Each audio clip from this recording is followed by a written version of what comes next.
Huo Yuanjia, yang berusia 10 tahun, adalah putra seorang ahli seni bela diri bernama Andy. Andy tidak pernah mengizinkan Huo mengikuti latihan, ia khawatir dengan sakit asma yang dideritanya. Anak itu memiliki minat yang sangat tinggi untuk berlatih kungfu. Bahkan, dia selalu menyelinap untuk mengintip ke kelas ayahnya untuk mempelajari dasar-dasar kungfu. Satu-satunya teman Huo adalah anak kutu buku bernama Jinsun. Dia selalu mengerjakan semua PR Huo, sehingga Huo memiliki waktu untuk berlatih kungfu. Andy adalah terbaik yang kedua dalam seni kungfu di kota mereka. Dia ditantang oleh pemegang kungfu nomor 1, bernama Zhao. Andy akan menjadi yang terbaik apabila berhasil mengalahkannya. Huo bersemangat pada pertandingan itu, dan dia yakin kalau ayahnya itu pasti berhasil mengalahkan Zhao. Andy mendominasi pertandingan itu, tetapi ketika Andy akan memberikan pukulan pemungkasnya, tiba-tiba Andy mengurungkan niatnya untuk melakukannya, karena lawannya sudah terpojok. Zhao yang mengambil keuntungan dari kebaikan Andy, langsung membalas dan memenangkan pertandingan itu dengan curang. Huo sangat sedih dengan kejadian itu. Putra Zhao menantangnya untuk berkelahi ketika ia bersama anak-anak lainnya. Huo dengan percaya diri menerima tantangan itu, tetapi dikalahkan dengan mudah. Pada saat itu, ia bersumpah untuk mengembalikan nama baik keluarganya, dan menjadi seniman bela diri terbaik di Tianjin. Dia dan Jinsun pergi ke perpustakaan ayahnya, dan mencuri bukunya tentang seni bela diri. Kemudian, dengan menggunakan buku itu, dia berlatih siang dan malam tanpa istirahat. Ketika akhirnya Huo merasa dia sudah siap, dia menantang anak Zhao untuk bertarung lagi.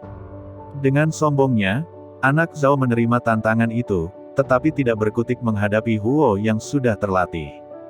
Beberapa tahun kemudian, Huo telah tumbuh menjadi lebih baik dalam seni bela diri. Ayahnya sudah lama meninggal, dan istrinya juga sudah meninggal, yang meninggalkannya dengan seorang putri kecil. Huo sangat menyayanginya, karena dia adalah kegembiraan dan kebanggaan dalam hidupnya. Setelah pertarungan terakhirnya dengan Zhao, Huo selalu tak terkalahkan. Dia telah bertarung dengan beberapa lawannya, tetapi tidak satupun dari mereka cukup baik untuk memberikannya perlawanan. Huo juga telah mengumpulkan banyak murid dan pengikut selama bertahun-tahun. Namun dalam perjalanannya, ia bangga akan apa yang telah ia kembangkan, dan mulai melupakan prinsip ayahnya. Dia minum dan berpesta sepanjang waktu, dan membiarkan murid-muridnya lebih fokus bersenang-senang daripada berlatih. Suatu hari dia minum begitu banyak, sehingga dia lupa untuk kembali ke rumah putrinya. Dia telah menghabiskan semua uang keluarganya, dan berhutang, tetapi ia tak pernah peduli. Suatu malam, dia pergi ke sahabatnya, Jinsun, yang sekarang menjadi pengusaha kaya, dan pemilik restoran terkenal. Seperti biasa, Huo minum hingga tengah malam, dan mentraktir para pengikutnya, dengan makanan yang sangat banyak. Asisten Jinsun mengingatkannya bahwa, Huo belum membayar tagihannya, yang menumpuk selama lebih dari setahun. Malamnya, Jinsun mencoba menjelaskan ke Huo. Jinsun tahu bahwa murid-murid Huo menyukainya hanya karena dia mentraktir mereka makanan dan minuman saja. Dia ingin Huo lebih berhati-hati dengan kebiasaannya berfoya-foya, tetapi Huo malah mengatakan kalau Jinsun pelit. Hari berikutnya, dia bertemu dengan saingan terbesarnya, Qin. Dia adalah satu-satunya orang yang belum bertarung dengan Huo. Qin juga selalu mengalahkan setiap lawan-lawannya. Qin dianggap yang terbaik dalam seni bela diri oleh banyak orang. Mereka terlibat pertengkaran kecil yang melukai harga diri Huo. Dia melampiaskan kemarahannya pada muridnya, memukuli mereka saat mereka berlatih. Pada malam hari, salah satu pengikutnya harus dibawa dengan tandu. Ternyata Qin memukulinya karena suatu alasan. Huo berasumsi bahwa dia melakukannya karena dendam dan membencinya. Di restoran Jinsun, Qin dan keluarganya merayakan ulang tahunnya. Tiba-tiba, Huo menerobos masuk dengan anak buahnya, dan mulai minum di meja dekatnya. Qin memintanya untuk mengesampingkan persaingan mereka untuk malam ini, karena dia tidak ingin bertarung. Tapi Huo tidak ingin mundur. Jinsun yang mencoba untuk menghentikannya, tetapi Huo malah menganggapnya sebagai hinaan. Dalam kemarahannya, Huo memutuskan persahabatannya seumur hidup mereka. Huo yang sedang terbakar amarahnya, menantang Qin untuk berkelahi, dan memintanya untuk berlutut jika dia tidak mau menerimanya. Semua orang keluar dari restoran untuk keselamatan mereka, meninggalkan mereka bertarung berdua. Mereka terlibat dalam pertempuran yang hebat, keduanya piawai dalam jurus dan kekuatan. Tapi ketika kemarahan menguasai Huo, dia tidak terkontrol. Dia mengalahkan Qin saat Qin kewalahan dan menjatuhkan pukulan yang mematikan di dadanya. Itu menyebabkan Qin mati seketika. Ketika Huo pulang ke rumah di pagi hari, dan melihat mayat ibunya di tempat tidurnya. Pengikut Qin telah membunuhnya, untuk membalas dendam padanya. Dia menangis meratapi kematian ibunya, sebelum tiba-tiba teringat kalau putrinya juga ada di rumah. Setelah berjalan ke kamarnya, dia sangat kaget, dan ini kesedihan terberat dalam hidupnya. Putrinya terbaring di tempat tidurnya, dengan berlumuran darah. Di tangan putrinya, ada kantong kecil yang dia janjikan untuk diberikan padanya, ketika dia kembali ke rumah. Kematian yang sia-sia yang disebabkan olehnya.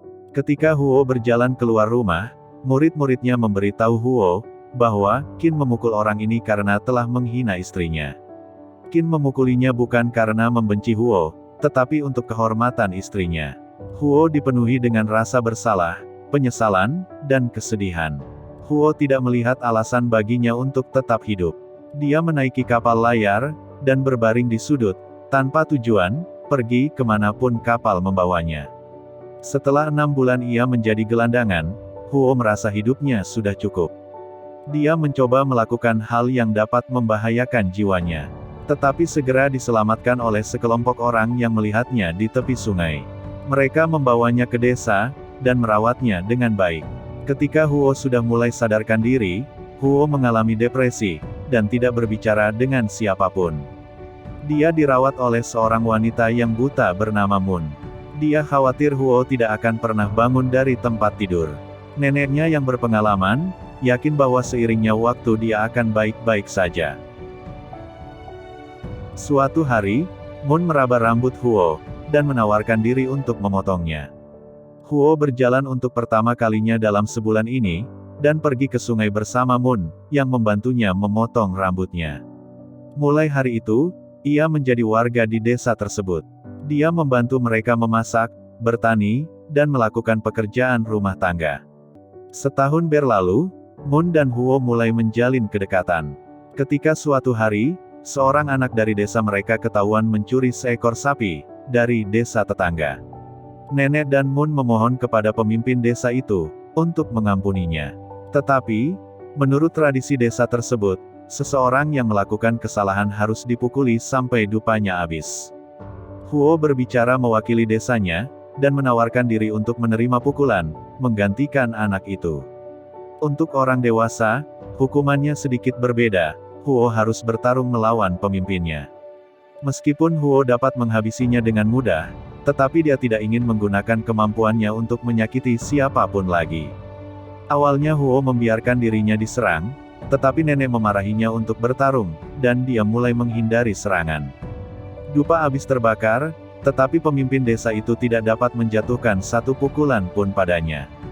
Waktu hukumannya sudah selesai, dan ia memuji Huo. Keesokan harinya, Huo, Moon, dan anak-anak berada di lapangan. Anak-anak ingin belajar kungfu dari Huo, tetapi dia menolak untuk mengajari mereka. Dia tahu apa yang orang-orang lakukan jika memiliki kekuatan yang besar, dan dia ingin desa ini tetap damai.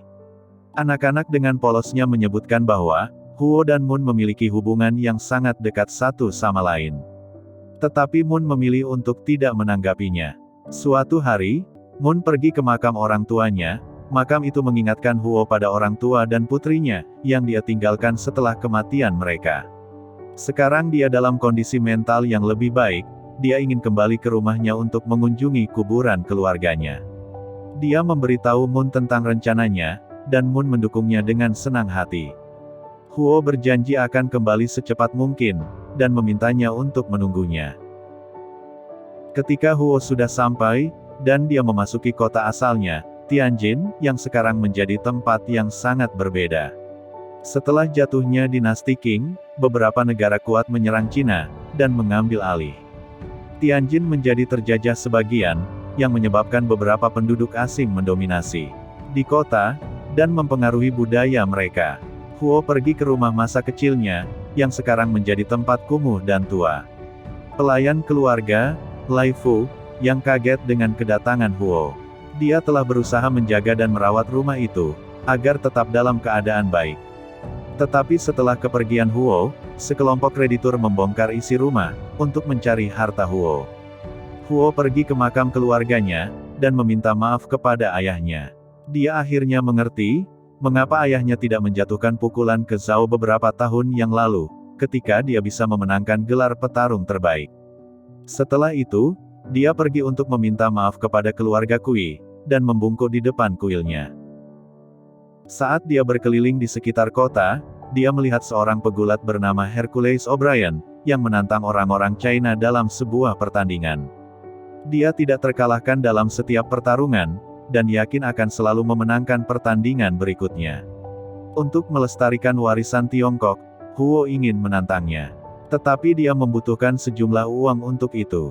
Kemudian selanjutnya dia pergi ke tempat Jin Sun, dan meminta maaf atas apa yang terjadi bertahun-tahun yang lalu. Dia berjanji untuk belajar dari kesalahannya yang dulu.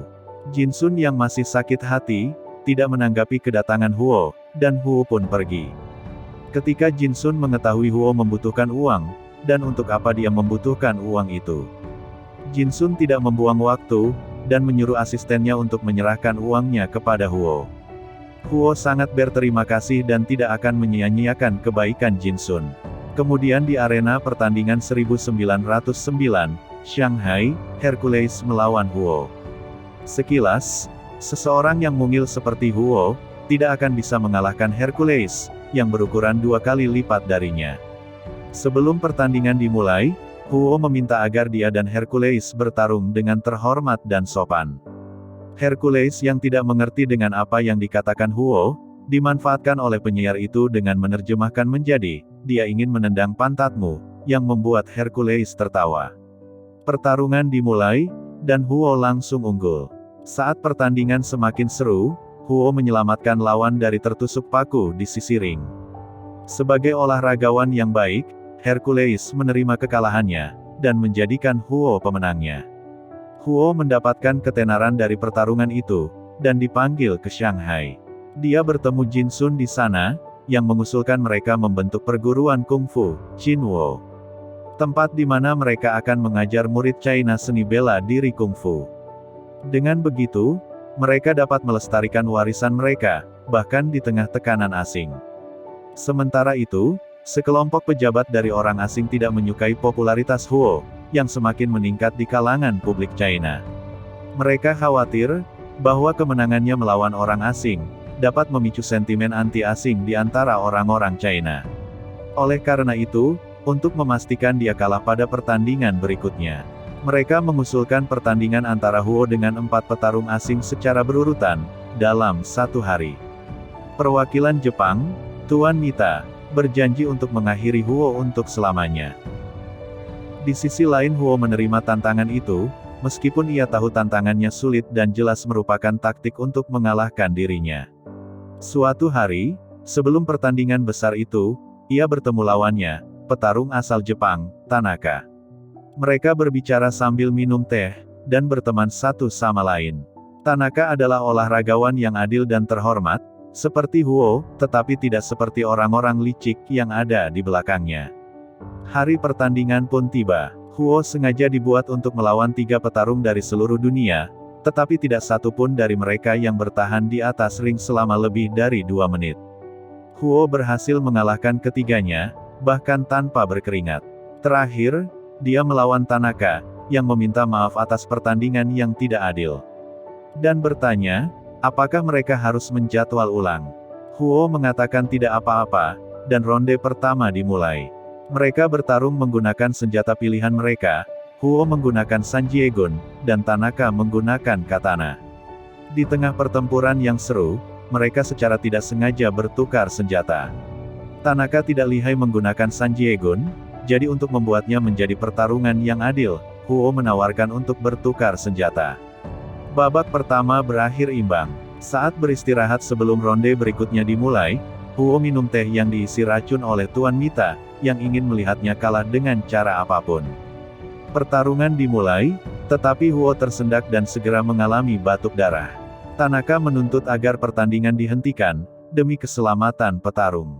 Tetapi ketika Huo mengetahui bahwa dia telah diracuni, dia ingin melanjutkannya karena bagaimanapun dia akan mati. Bahkan ketika sudah kelelahan, dan beberapa saat mendekati ajalnya, Huo berhasil memberikan pukulan terakhir ke dada Tanaka, menggunakan teknik yang sama saat membunuh Qin.